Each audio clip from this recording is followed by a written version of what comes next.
Tonight, we're going to be talking with Mr. Brian O'Sullivan out of Ireland, Dr. Charlie Asbarty out of Malta, and Mr. William Bennett out of Nashville. We're going to be talking about parental alienation and the certification that the school in Malta has created to give a certification to learning what parental alienation is, what signs there are. So let me start off with Dr. Asbarty. Let's define what parental alienation is, first off. Okay, I think parental alienation is a lot of things to different people at this point in time. Theoretically and conceptually, it is shifting and moving, but there is a concrete definition of it as well, which we can recite here, which is about some children, which is about child abuse.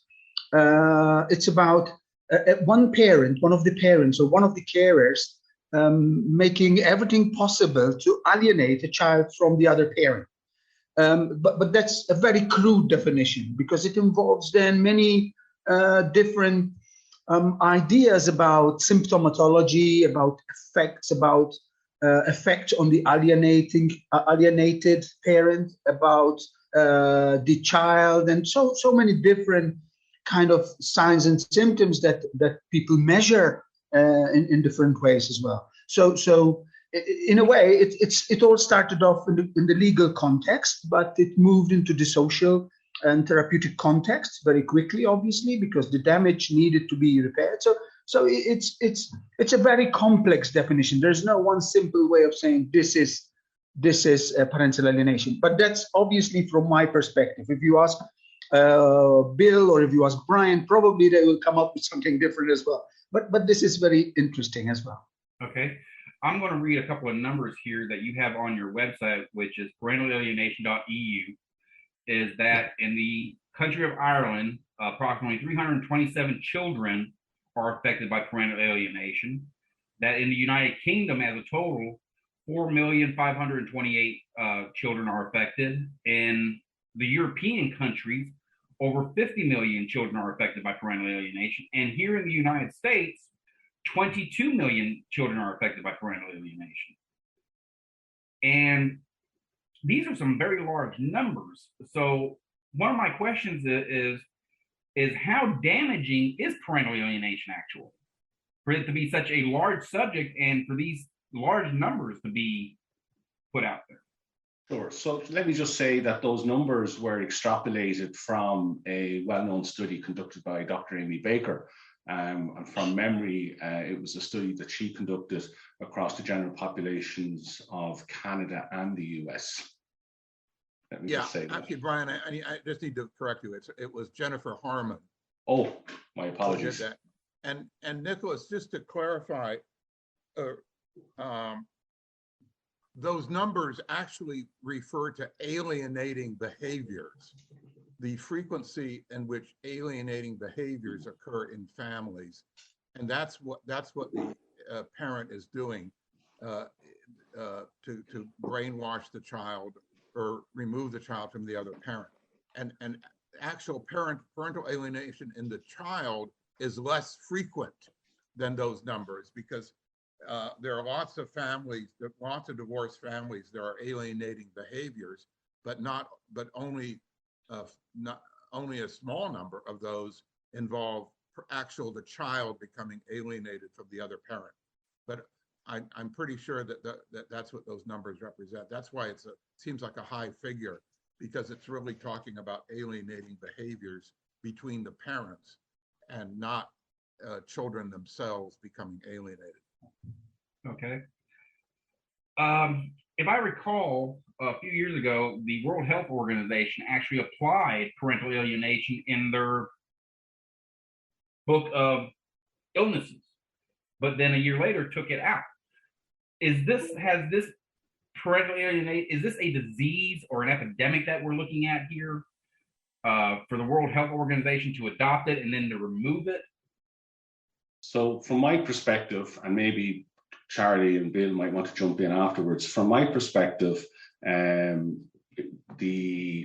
was quite a surprise that the who removed the label parental alienation from their ICD-11. I was quite surprised because in order for it to get there in the first place, it would have had to navigate a predetermined process. And yet it seemed rather unilateral and sudden that it was removed. But the second point that I often would make in relation to that is that while the label parental alienation was removed, I would say that the dynamics of alienation remain under different labels. And Bill will be able to talk more about that. One label that comes to my mind straight away is the child affected by parental relationship distress. But let me also just say that when we go back to 2013, if my memory serves me correctly, and again, Bill will be able to say more about this, the subcommittee for that edition of the DSM were very, very clear. They came out and they said that they didn't put parental alienation into it, not because it didn't exist, but because it was a relational pathology. And so that's why I feel the focus on it being a relational pathology is an important piece to be illuminating and highlighting. Okay. So let's kind of get into the course itself. What brought this course up? What made the driving force to create the certification? Sure. So again, for me, and Charlie may want to jump in, but for me, what I noticed was the emergence of the parental alienation. Really, for me, I would have noticed it from 1999, and in particular, then I conducted the only published study on it in Ireland.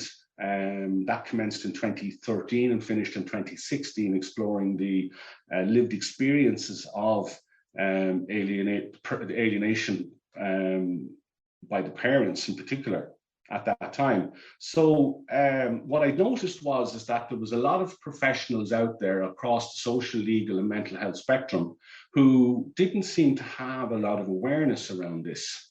And I thought to myself, there's a real opportunity here to develop an academically accredited program that would facilitate increased awareness for social, legal and mental health practitioners here in Ireland and in Europe. Charlie may want to jump in and say something more there. From Malta's side, I act as one of the consultants for the Ministry of Family in Malta, but I'm also a practitioner, a frontline practitioner, as well as an institute chair. So these three combinations have been combined for me to push the government to give the team more importance, because as a clinician, I've been meeting and encountering families experiencing this phenomenon for a long time. And I've been pushing the government to do something more about it, especially on the legal side, but also on the therapeutic side. In fact, way back 9 years, I think, 8 years, there's been services established as well to cater for families with specific difficulties, not specifically parental alienation, of course, but specific difficulties. Then in just last year, in 2021, the government set up a commission to deal specifically with parental alienation and engage the local association, engage local professionals, legal and caring professionals onto this commission. And this is interesting because this is the first in Europe as well in a government setting up a special commission to deal with this specific team. So when I saw that this is happening, of course, as an institute chair, I was already working on some ideas about parental alienation training. We offer different trainings, family-related trainings, specialist trainings as well, like masters and other specialist courses. And we decided to do something about this as well. Then there was a colleague of ours, of mine and Brian, who is Dr. Porrick Gibson, who made us meet in some way, who saw this potential. And he organized a meeting between us. And me and Brian talked about it. And in just few days it materialized, because it was boiling on both sides, both Malta and Ireland and many other countries. Bill is nodding, because everybody knew the need to educate legal professionals, caring professionals, to educate many professions in parental alienations, because so many professions are involved in it. And this is how it materialized. It was something very powerful and beautiful and very energetic as well. Okay, that was, you brought up the legal professionals that need to be educated in this aspect. Who can take your course? Is that to me or Charlie? No, to you, Brian. All right. Okay. Sorry. So, good question. So, essentially, the entry criteria is set out. It's very transparent. Charlie, as chair of the Institute of Family Therapy in Malta, has set that out. And essentially, what's required is a undergraduate degree in social, legal, mental health, or allied healthcare, if I'm broadly speaking, if that makes sense. Charlie may want to add to that perhaps in a moment, but could I also just say that in terms of the current cohorts, to give you an idea of the interest that is generated across the globe in it, our current cohort are located in China, Russia, the US, Canada, Iceland, Australia, Ireland, UK, Australia, New Zealand. And New Zealand. Have I forgotten? I hope I haven't forgotten anybody. And but Malta. I think that Malta, of course, yes. I think that demonstrates very clearly the need among professionals across the globe to be able to become informed and enabled and empowered to bring this training into their practice with families. So this course isn't just for lawyers or judges or anything like this. This is for anyone involved in a family court situation, pretty much. Absolutely. And it's designed specifically to include people who are meeting families every day of the week in their practice. For example, here in Ireland, we might call them support teams, support workers, or social care workers, because that's where these families are meeting agencies, services, and practitioners on the front line. Rather than, we can't have a psychiatrist or psychologist on every crossroad, so to speak. And so by making it as available as possible to a wide number of professionals, I think that's helpful in terms of feeding into that idea of early intervention and early identification.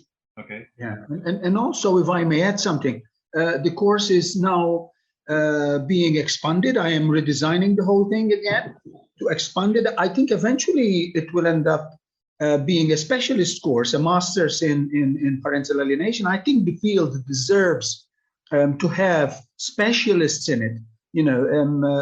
I don't know, like divorce settlement or separation settlement or ADHD or any other kind of situation. And I think the course, the profession will do a lot of good in that sense, because it becomes a profession. It becomes an accredited, warranted profession as well. So I think that's the direction of the course. And just to add to that, just to say that here in Ireland, we have set up the first and only agency that will be holding a voluntary register of qualified practitioners to work in this space. Oh, that's good. And we have several people on that at the moment, a handful of people on that at the moment. Just to say that why it's important is that it's really, for us, we have an idea that it's really important that the people that families engage in this space have to be certain that the professional or practitioner they're engaging is qualified, at least. Thank you. Yes, qualified to work in this space. Okay. Mr. Burnett, you being from the United States, do you feel this program would benefit in the family courts here in the U.S.? Oh, yeah, I think I would. But there are several things that are important about this for the United States. That, first of all, I hope that this can be replicated in different places. I realize that Brian and Charlie have an interest in their own program, but I'm hoping that other places will create their own accreditation, and specifically in various colleges and universities in the United States and other places. Why is it important? Well, the main thing is, I think that Brian mentioned that it gives, or anyway, I'm sorry, that it gives credibility to the concept that it, if there are courses in universities and master's programs about parental alienation, it helps to prove that this is real, that the profession takes an interest in it, the training programs take an interest in it. So that's really important. And in court, I think the result will be that there will be less arguing about it. Currently, when this comes up in court, one side wants to talk about it, the other side says there's no such thing, that it's a hoax. And if there are accredited programs, then at least in some courts, you can get past that. And the court will just say, look, let's not argue about whether or not it exists. This court agrees that it exists. Among other reasons, there are accredited programs that teach it. So there are a number of different ripples that might come about from this. I guess I should mention that there is one university in the United States which actually does give credit for this topic, and it's in Louisiana, the University of Louisiana at Lafayette, the branch of UL that's in Lafayette, Louisiana, teaches a course about divorce and the effects of divorce on children, which is a required course for people who are taking their course in family counseling. And so they don't want to call it a course in parental alienation. It's called a course in divorce. But a big part of that course is about parental alienation. And so the students, every student, it's not an option. Every student who's going through that master's degree program has to take this course. So there are little indications in other places that this is part of a broader movement. Okay, so let's talk about what exactly is taught in this course. Okay, so will I respond to that, Charlie, or do you want to respond? Yes, please. So there are 5 modules on the program. Each module, if I, off the top of my head, I think it's 30 hours duration. Okay. And essentially, the first module that students are invited to consider is historical and contemporary theory of parental alienation. Then they move on to evidence-based assessment processes in parental alienation. And then the third module is evidence-based best practice interventions for mild, moderate, and severe parental alienation. Then we have a module on legal report writing for the family law courts. Essentially, I suppose, from my perspective, what that's about is ensuring that graduates from this program can provide comprehensive reports upon which the judiciary can make informed choices and decisions that will optimize the outcomes for the young people across their lifespan. And then the final module is titled Child Development, Attachment, and Family Theory. Okay, so let's say I want to sign up for this course. How do I go about it? So you can go to the platform of the Institute of Family Therapy in Malta, or the platform of parentalalienation.eu, and you navigate on parentalalienation.eu. You simply navigate to the education tab, and on the drop-down list you will see the postgraduate certificate in parental alienation studies, and you simply click the register now button. And I possibly should say, I possibly should say that we're currently accepting applications for the next academic year. Okay, so how many people have actually taken this course or signed up for this course so far? So the first iteration was at the start of the last academic year, which was last September. And I think there's 17 people on the course off the top of my head, as I said, from different countries across the globe. Yeah, that's a pretty impressive number when you consider all the countries that you spoke of earlier that are tied into this. Yes, but I think it also speaks very clearly to the need with the, for such a program like this, and also the interest among practitioners to enable and empower themselves to be working with families in this space. Okay. And of course, I should also mention that the lecturing teams are from across the globe, and they include people like Professor Burnett there, and they are the acknowledged experts in the field, again from across the globe, and they have been very kind in bringing their expertise to this cohort of participants on the program. Okay, let's close the interview out by asking this question: is what benefit? Because all the programs that I interviewed pertaining to family court, I always ask this question to close out: what benefit are children going to receive from a program like this? So, from my perspective, one of the key pieces, let me just answer that in a roundabout way if I could. For me, one of the key pieces is that on completion of this program, the learners will have developed an advanced competency and proficiency of working with families, clients, or patients presenting with dynamics of parental alienation. And the graduates will also more fully understand the complex and challenging nature of parental alienation. And therefore, those graduates will be uniquely placed to influence the assessment process and the intervention processes with families.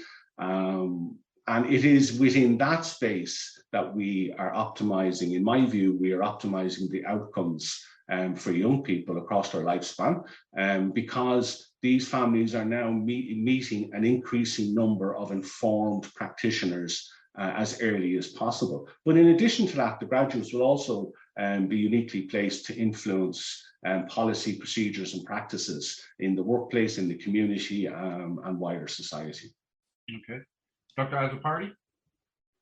I similarly think that eventually the better formed and informed professionals are on the team, the better service they give to their clients, and hopefully children will across the globe will start to benefit from this type of education, in having better lawyers representing them, and having better professionals caring for them, in having a better service even during court hearings and court sittings.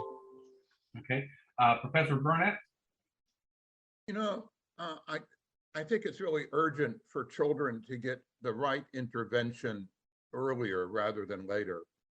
And that's hopefully what this course will accomplish, is that there will be practitioners who will be influencing other practitioners in their communities to recognize parental alienation in the beginning, when it's starting to happen. In other words, when parents come to a therapist, it should be recognized, or in court, as soon as the judge notices it, it should be recognized, because that's when it should be identified and the children get an appropriate intervention. Okay. Can I just say, could I just make one point? Sorry to cut across it. Go ahead. Just in relation to what Professor Burnett has just mentioned there, there has been some very important decisions made in Europe through the European Court of Human Rights. Specifically, one that comes to mind is referred to as the Moldova decision. And what that has done is that it was very clear in that decision that in Europe, once parental alienation has been alleged, that there's an onus on the judges and the social workers throughout Europe to appoint a competent assessor in relation to alienation. But furthermore, it says that the recommendations from that assessment must be followed through on, regardless of how radical the local judiciary may feel that it is. And so I think that's an important piece to mention. Okay. Gentlemen, I thank you for joining me with this interview. I'm going to post the website to the Parental Alienation EU and to the school's website. So if people are interested in contacting you or reaching out for this course, that they'll be able to do so. Thank you.